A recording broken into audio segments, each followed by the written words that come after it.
வணக்கம் friends. PGTRB PG assistant எக்ஸாமினேஷனுக்காண்டி prepare பண்ணிட்டு இருக்கோம்.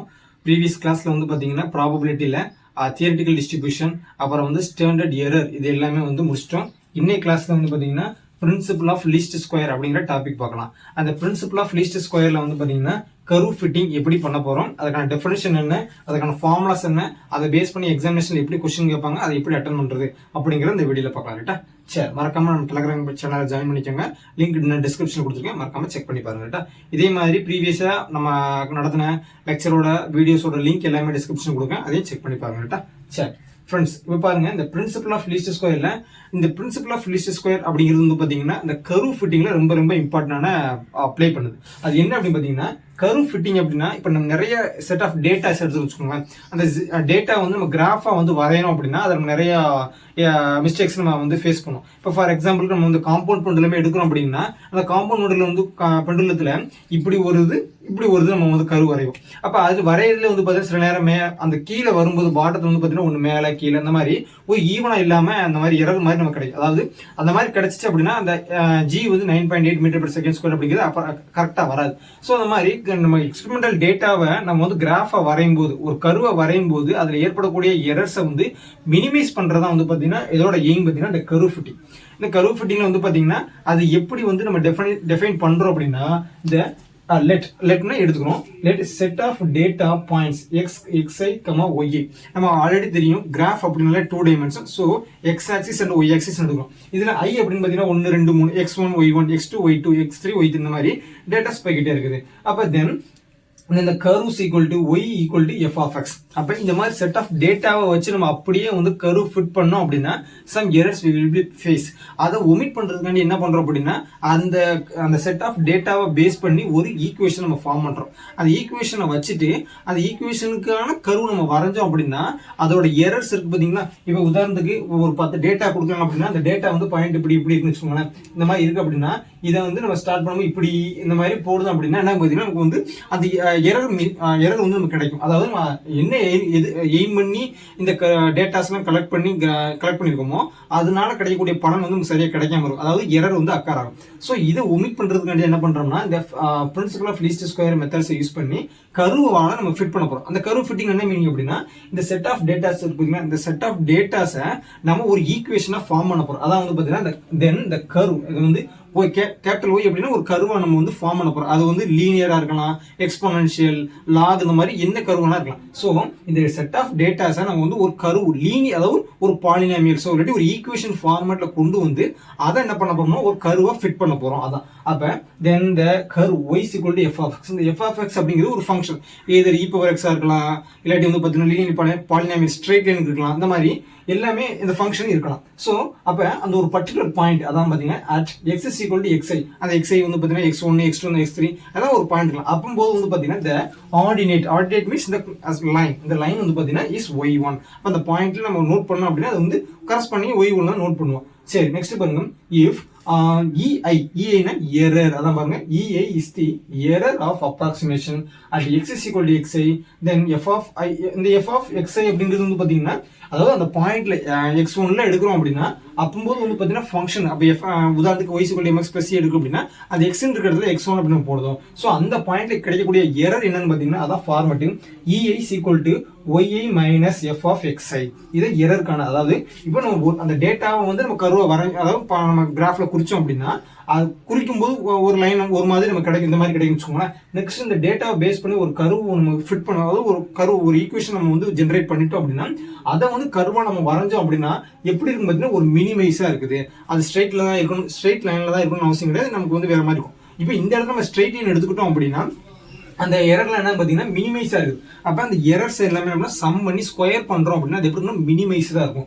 சோ இப்ப பாருங்க, இது வந்து பாத்தீங்கன்னா ஒரே ஒரு எரர், அதாவது EI equal to yi minus f of x ன்னு எடுத்துக்கணும். இதுல வந்து பாத்தீங்கன்னா 1 2 3 அப்படி நம்ம சப்ஸ்டிட் பண்ணோம் அப்படின்னா இந்த எரர்ஸ் எல்லாத்தையும் என்ன பண்ணணும், சம் பண்ண போறோம். அப்ப பாருங்க இந்த sum s means sum, right? அப்ப அந்த எரர்ஸ் எல்லாம் நான் சம் பண்ண அப்படின்னா summation i equal to 1 to m வரைக்கும் இருக்குது. இப்போ இந்த i இடத்துல வந்து 1 2 3 அப்படின்னு சப்ஸ்டிட் பண்ணோம், y1 2 y1 y2 y3 இந்த மாதிரி மாறும். அப்ப இந்த சம் என்ன பண்ண ஸ்கொயர் பண்ண போறோம். அப்ப சம் சமேஷன் இந்த பாருங்க போட்டுட்டு yi minus F of xi இந்த ஹோல் ஸ்கொயர். அப்போ இது என்ன மீனிங் அப்படின்னு பார்த்தீங்கன்னா இஐ ஸ்கொயர்னு அர்த்தம். அப்போ இஐ ஸ்கொயர் தான் அப்படி இருக்கும் பார்த்தீங்கன்னா நம்ம இந்த மாதிரி இருக்கும். அப்போ இந்த இஐ ஸ்கொயர் வந்து ஐக்கு பதிலாக 1 2 3 நம்ம சப்ஸ்டிட் பண்ண அப்படி கிடைக்கும் பாருங்க E one square plus E two square plus up to E M square வரை கிடைக்கும். இப்போ இந்த அந்த சம் பண்ணி இருக்கும் பார்த்தீங்கன்னா இந்த இது என்னது எரர். அப்போ எரரை நம்ம ஸ்கொயர் பண்ணி சம் பண்ணோம்னா அது எப்படி இருக்கும்னு பார்த்தீங்கன்னா மினிமைஸா இருக்கும்.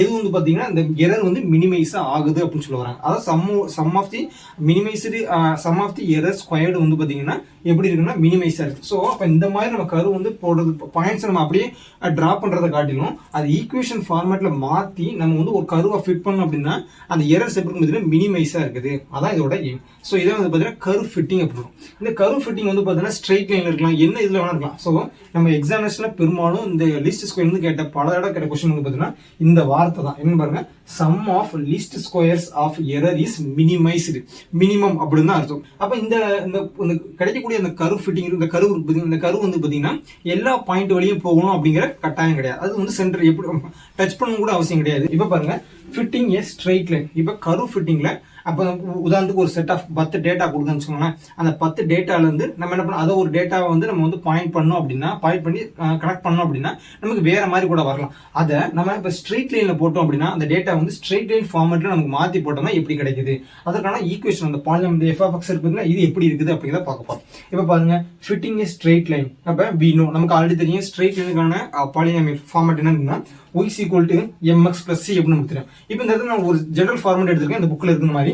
So y is equal to a0 plus a1x நமக்கு ஆல்ரெடி தெரியும். y equal to mx plus c அப்படின்னா இதுல c அப்படிங்கிறது கான்ஸ்டன்ட் ரைட்டா, நெக்ஸ்ட் x அப்படிங்கிறது ஃபங்க்ஷன், m அப்படிங்கிறது ஸ்லோப் அப்படின்னு பார்த்துருக்கோம். அப்போ இதையும் கம்பேர் பண்ணிக்கலாம்.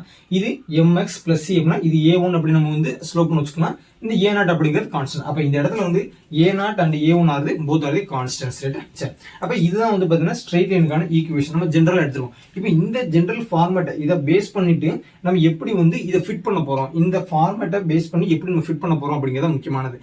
இப்போ நம்ம ஆல்ரெடி என்ன தெரியும் நமக்கு, இந்த சம் ஆஃப் எரர்ஸ் வந்து மினிமைஸ்டு அப்படின்னு சொல்லிடுவோம். அப்போ எஸ் அப்படிங்கிறது சம், அந்த சம் வந்து மினிமமா இருக்கு அப்படின்னா நமக்கு என்ன தெரியும், ஃபர்ஸ்ட் ஆர்டர் டிஃபரன்ஷியேட் பண்ணோம் அப்படின்னா டிஃபரன்ஷியல் ஈக்குவேஷன் should be 0. அப்போ ஃபர்ஸ்ட் ஆர்டர், அப்போ இந்த ஈக்குவேஷன் நம்ம ஃபர்ஸ்ட் ஆர்டர் நம்ம வந்து டிஃபரன்ஷியேட் பண்ணோம்னா நமக்கு வந்து 0ன்னு வரும். அப்போ y equal to a0 plus a1x அப்போ நம்ம எழுதிருக்கோம் ரைட்டா. சரி, இப்போ சம் s is equal to yi plus minus f of xi the whole square ரைட்டா. இது என்ன பார்த்தீங்கன்னா சம்மேஷனாக இருக்குது ரைட்டா. இப்போ வந்து பார்த்தீங்கன்னா 1 2 3 நம்ம எடுத்துக்க போகிறோம். அப்போ s is equal to y1 minus f of x. இந்த f of x தான் என்ன எடுத்துக்கும் பார்த்தீங்கன்னா function y is equal to a0 plus a1x எடுத்துக்கும். அப்போ அதை இங்கே சப்ஸ்டிட் பண்ணிக்கும். அப்போ இந்த இடத்துல இது சப்ஸ்டிட் பண்ணிக்கும். அப்போ a0 plus a1x. அப்போ இந்த x1 இங்கே வந்து i தானே போட்டுருக்கோம், அதனால 1. அப்போ x1 இந்த ஹோல்ஸ் இது மொத்தமாக வந்து ஸ்கொயர் ரைட்டா. எதுக்கு, ஃபர்ஸ்ட் இதுக்கு மட்டும். அப்போ இதே மாதிரி நெக்ஸ்ட் வரும். அப்போ next y2 minus a0 plus a1x2 ரைட்டா ஹோல் ஸ்கொயர் ரைட்டா. அப்படி இந்த மாதிரி அப்படி போய்கிட்டே இருக்கும் ரைட்டா. கடைசியில் நமக்கு என்ன கிடைக்கும் பார்த்தீங்கன்னா அப் டு வந்து பார்த்தீங்கன்னா ym minus a0 plus a1m ரைட்டா, மொத்தமாக வந்து ஸ்கொயர் ரைட்டா. இப்போ இதெல்லாம் எதை மீன் பண்ணுது அப்படின்னா எரர் வந்து மினிமமாக இருக்கணும். அப்போ இதை நம்ம வந்து டிஃபரன்ஷியேட் பண்ணுவோம். அப்போ to S by to a0. இப்போ நம்ம வந்து to S by to a0 வந்து நமக்கு வந்து 0வா இருக்குது. அப்போ இது வந்து 0 ஆயிரும். அப்போ இதை வந்து நம்ம டிஃபரன்ஷியேட் பண்ணணும். அப்போ டிஃபரன்ஷியேட் பண்ண என்ன கிடைக்கும் பாருங்க, நமக்கு வந்து a0 தான் டிஃபரன்ஷியேட் பண்ண போறோம் ரைட்டா. அப்போ இது என்ன கிடைக்கும் பாருங்க, மைனஸ் a0 பிளஸ் a1m ஏன்னா 2 மைனஸ் 1 1 ஆயிரும். நெக்ஸ்ட் வந்து பார்த்தீங்கன்னா உள்ளக்க நம்ம டிஃபரன்ஷியேட் பண்ண போறோம். இது எல்லாமே கான்ஸ்டன்ட், இது எல்லாமே 0 ஆயிரும், இதுவும் 0 ஆயிரும். அப்போ இது என்ன மட்டும் மைனஸ் 1 அப்படின்னு நம்ம கிடைக்கும் ரைட்டா. சரி, அப்போ என்ன வரும் பார்த்தீங்கன்னா முன்னாடி மைனஸ் போடணும். இதே மாதிரி எல்லா டைம்ஸ் நம்ம என்ன பண்ணணும்னா டிஃபரன்ஷியேட் பண்ணணும். அதே மாதிரி வந்து பார்த்தீங்கன்னா இது என்ன ஈக்குவல் டு 0ன்னு வந்துடும். நெக்ஸ்ட் இதே மாதிரி to S by to a1 தான் பார்த்தீங்கன்னா a1 இதுவும் என்ன பார்த்தீங்கன்னா 0. அப்போ இதுக்கு என்ன வரும் பார்த்தீங்கன்னா a1 நம்ம எடுக்கும். அப்போ next y1 minus a0 plus a1x1 ரைட்டா. இந்த இடத்துல என்ன பாருங்க, நமக்கு வந்து a1 தான் டிஃபரன்ஷியேட் பண்ண போறோம் ரைட்டா. அப்போ வந்து இந்த இடத்துல வந்து பார்த்தீங்கன்னா x1 அப்படிங்கிறது நமக்கு பெண்டிங்ல இருக்கும். அப்போ மைனஸ் x1 அப்படின்னு நம்ம கிடைக்கும் ரைட்டா. இது வந்து பார்த்தீங்கன்னா 0 அப்படின்னு வரும் ரைட்டா. இது வந்து நான் ஒரு டைமுக்கு மட்டும் நான் போட்டிருக்கேன். இதே மாதிரி நிறைய டைம்ஸ் வரும். அப் டு ym வரைக்கும் நமக்கு வந்துகிட்டே இருக்கும். அப்போ இதை வந்து ym நம்ம போட்டுடலாமே டேரக்டா. அப்போ என்ன வரும் பாருங்க, நெக்ஸ்ட் இந்த டேர்ம்ஸ் எல்லாம் நம்ம சிம்பிளிஃபை பண்ணா எப்படி கிடைக்கும் பாருங்க, m into a0 plus a1 x1 plus a1 of x1 plus x2 plus up to xm வரைக்கும் இருக்கு. Next equal to y1 plus y2 up to ym வரைக்கும் இருக்கு. இதை நான் டைரக்டா எழுதி இருக்கிறேன். ரைட்டா? நெக்ஸ்ட் பாருங்க நெக்ஸ்ட் இதை பாருங்க, இந்த செகண்ட் ஈக்குவேஷன் நம்ம சால்வ் பண்ணோம் அப்படின்னா a0 into x1 plus x2 அப்படியே xm வரைக்கும் இருக்கு பிளஸ் a1 x1 ஸ்கொயர் அப்படியே போய்கிட்டு இருக்கு. நெக்ஸ்ட் இந்த மாதிரி கிடைக்குது. இப்போ இது வந்து பாத்தீங்கன்னா இது என்ன மீனிங் அப்படின்னு பார்த்தா சம்மேஷன் அப்படிங்கிறது மீனிங். அப்ப எப்படி எழுதலாம் பாருங்க, m a0 plus a1 summation நமக்கு எப்படி இருக்கலாம் xi அப்படின்னு எழுதலாமா, xi. நெக்ஸ்ட் ஈக்குவல் டு இது பாருங்க, இதுவும் சம்மேஷன் இருக்கு, அப்ப சம்மேஷன் yi அப்படின்னு நமக்கு கிடைக்கும். நெக்ஸ்ட் இதே மாதிரி இந்த இதுல பாருங்க என்ன கிடைக்கும் பாருங்க, a0 இது சம்மேஷன், அப்ப சம்மேஷன் xi எடா சம்மேஷன் xi. நெக்ஸ்ட் இத பாருங்க, நெக்ஸ்ட் இதுல என்ன கிடைக்கும் பாருங்க, a1 நமக்கு வந்து அப்படியே இருக்குது, அப்ப பிளஸ் a1. நெக்ஸ்ட் இதுலயும் பாருங்க சாரி இந்த இருக்கு பாருங்க, a1 அப்படியே இருக்குது, இதுவும் அதேதான் சம்மேஷன்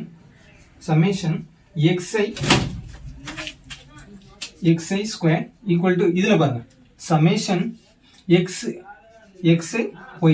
இந்த மாதிரி வரும். அப்ப இந்த ஈக்குவேஷன் கிடைக்கும் பாத்தீங்கன்னா ஃபைனல் நமக்கு இந்த ஒரு ஃபார்மட் கிடைச்சிச்சு. இந்த ஃபார்மட் கிடைக்கக்கூடிய இந்த ரெண்டு ஈக்குவேஷனுக்கு பேர் வந்து பாத்தீங்கன்னா நார்மல் ஈக்குவேஷன் அப்படிங்கிறது பேர். இது normal equation for the straight line. இப்போ இது ஸ்ட்ரெயிட் லைனுக்காண்டி நம்ம இப்படி போட்டுக்கோம். இதே மாதிரி வேற ஃபங்க்ஷன் எடுத்துக்கிட்டோம் அப்படின்னா இந்த இடத்துல இந்த ஒயின் எடுத்துக்கும் பார்த்தீங்கன்னா இந்த ஒயின் இடத்துல வந்து நம்ம வேற ஃபங்க்ஷன் நம்ம போட்டுட்டோம் அப்படின்னா அது வேற மாதிரியான ஃபார்மட் கிடைக்கும். உதாரணத்துக்கு e⁻xo இல்லாட்டி log⁡xo இந்த மாதிரி எடுத்துட்டோம்னா அந்த ஃபங்க்ஷனுக்கு இது அப்படியே மாறிடும். ரைட்டா? இந்த இதுல வந்து சில ஸ்டெப்ஸ் நான் ஸ்கிப் பண்ணிட்டு டைரக்டா ஆன்சர் இருக்கு. அப்ப இதுதான் வந்து பாத்தீங்கன்னா பெரும்பாலும் நம்ம சில பிஜிடிஆர்ல கேட்ட கொஸ்டின். அப்ப இந்த ரெண்டு தான் வந்து பாத்தீங்கன்னா normal equation for the straight line. எதுல? இந்த கர்வ் ஃபிட்டிங்ல. சரியா? நெக்ஸ்ட் வந்து பாத்தீங்கன்னா இந்த நம்ம கர்வ் வந்து ஃபார்ம் பண்ணியாச்சு. இந்த ரெண்டு நார்மல் ஈக்குவேஷன் போட்டாச்சு. இந்த நார்மல் ஈக்குவேஷன்ல இருந்து பாத்தீங்கன்னா a0 and a1 அப்படிங்கிற ரெண்டு கோஎஃபிஷியன்ட் நம்ம என்ன பண்ணலாம், ஈஸியா வந்து டிட்டர்மைன் பண்ணலாம். எப்படி அப்படின்னு பாத்தீங்கன்னா given டேட்டா வந்து பாத்தீங்கன்னா நமக்கு ஆல்ரெடி தெரியும் xi, yi அப்படின்னு நமக்கு கொடுத்துருப்பாங்க. அதாவது டேட்டா வந்து பாத்தீங்கன்னா xi, x1, x2, x3 அது மாதிரி y1, y2, y3 இந்த மாதிரி கொடுத்துருவாங்க. அப்ப அதுல இருந்து நம்ம அந்த டேட்டாஸ் நம்ம வந்து இந்த நார்மல் ஈக்குவேஷன்ஸ்ல இம்ப்ளிமெண்ட் பண்ணிட்டு a0 and a1 நம்ம என்ன பண்ணலாம், ஈஸியா டிட்டர்மைன் பண்ணலாம். அப்ப அந்த a1 and a2 நம்ம டிட்டர்மைன் பண்ணிட்டு நெக்ஸ்ட் பண்ணிட்டோம் அப்படின்னா இந்த ஃபார்மட்ல நம்ம சப்ஸ்டிட்யூட் பண்ணலாம். இது என்ன சொல்லுவது அப்படின்னு பாத்தீங்கன்னா இந்த y bar is equal to a0 plus a1 into x bar. இதுல x bar and y bar அப்படிங்கிறது மீன்னா average of the x and y. இந்த டேட்டா வந்து பாத்தீங்கன்னா x1, y1, x2, y3 கொடுத்தோம் அப்படின்னா 5x1 கொடுத்து 5x டேட்டா கொடுத்தோம் அப்படின்னா 5 இதுமே கூட்டிட்டு 5ஆல வகுத்துருங்க. அதே மாதிரி y கொடுத்தாங்க y பண்ணிக்கோங்க. சரி, இப்போ இந்த மீன் கண்டுபிடிச்சிட்டு இந்த ஈக்குவேஷன் எழுதுறோம் பாத்தீங்களா, y bar is equal to a0 plus a1 x bar அப்படி கண்டுபிடிச்சிட்டோம் அப்படின்னா இந்த லைன் எதை மீன் பண்ணுது அப்படிங்கிறது பாத்தீங்கன்னா இந்த straight line passes through the centroid of the data points. அப்ப இந்த ஈக்குவேஷன் வந்து பாத்தீங்கன்னா குட்னஸ் ஆஃப் ஃபிட் அப்படிம்பாங்க. குட்னஸ் ஆஃப் ஃபிட் அப்படின்னா இப்ப நம்ம ஆக்சுவலான டேட்டாவோட இந்த ஈக்குவேஷன் ஃபார்ம் பண்ணி அந்த ஸ்ட்ரெயிட் லைன் வரையறோம் அப்படின்னா அந்த வரைஞ்ச ஸ்ட்ரெயிட் லைன் வந்து கரெக்டா போயிருக்குதா, நல்லா தான் இருக்குதா அப்படிங்கிறது நம்ம சரியான பாத்துல தான் வரைஞ்சிருக்குமா அப்படிங்கறத மீன் பண்றதா வந்து பாத்தீங்கன்னா குட்னஸ் ஆஃப் ஃபிட் அப்படிமோ. அந்த குட்னஸ் ஆஃப் ஃபிட் எதை பேஸ் பண்ணிருக்கு, எதெல்லாம் டிபெண்ட் பண்ணிருக்கு பாத்தீங்கன்னா x and y, அப்புறம் பாத்தீங்கன்னா a0 a1. அந்த a0 a1 எப்படி நம்ம டிட்டர்மைன் பண்றோம்னா from the normal equations. Sometimes நம்ம வந்து எக்ஸாமினேஷன்ல கொடுத்தாங்க அப்படின்னா நோ ப்ராப்ளம். அப்ப இந்த மாதிரி ஈக்குவேஷன் நம்ம கண்டுபிடிச்சு தான் என்ன பண்ணணும்னா எழுத முடியும். சரி, இந்த cc அப்படிங்கிறது வந்து பாத்தீங்கன்னா கார்லேஷன் கோஎஃபிஷியன்ட்.